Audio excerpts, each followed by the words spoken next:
I can't use my legs, but I use a wheelchair. That doesn't mean anything other than I can't use my legs. It doesn't mean I can't think, I don't have feelings. Of course I can think, of course I have feelings. And I can work and live independently. And you know, I have friends and a good family. Darryl Storie is a lot of things. But if you ask him, he'll tell you he is not handicapped. It's not appropriate. It's not an appropriate term anymore. It's an outdated term. We're people. We're people first, and we have disabilities. We all have disabilities of one sort or another. Arise, as represented by Director of Public Relations Nancy Cronin, tries to make sure people know Storie and every other person with a disability is just as capable as anyone else. Arise is sensitive about the term handicapped. That's why they're not just fighting issues like accessibility. They're trying to change attitudes, sometimes even in county governments.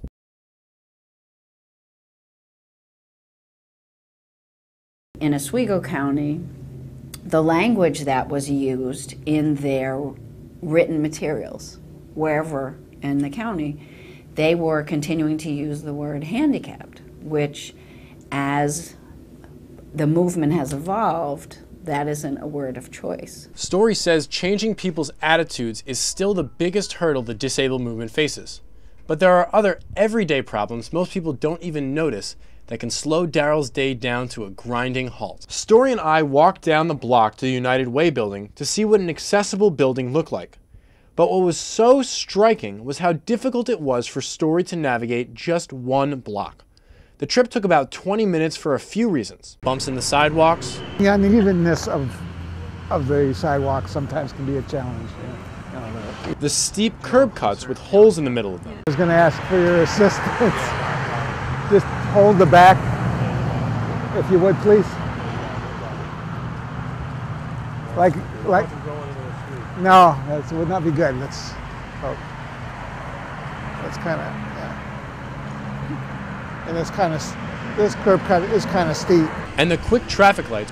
Watch how fast that hand turns from red to green. For the reasons the trip took so long. Storie also works for Arise. Well, I've worked for Arise for 15 years. He's an independent living specialist. He says that means he does a little bit of everything. Storie says there have been a lot of changes since Arise started in 1979. We're able to go to school.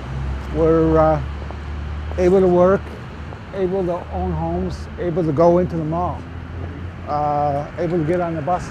That was one of the first projects I'd say that I worked with Arise. The early 80s, before the buses were accessible in Syracuse, 6 of us blocked the buses down on Salina Street, protesting that we could not get on those buses.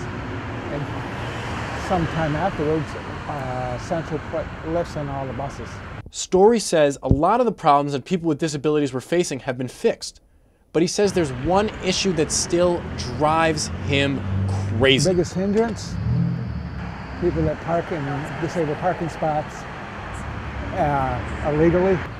I'm, along with other people, have our special deputies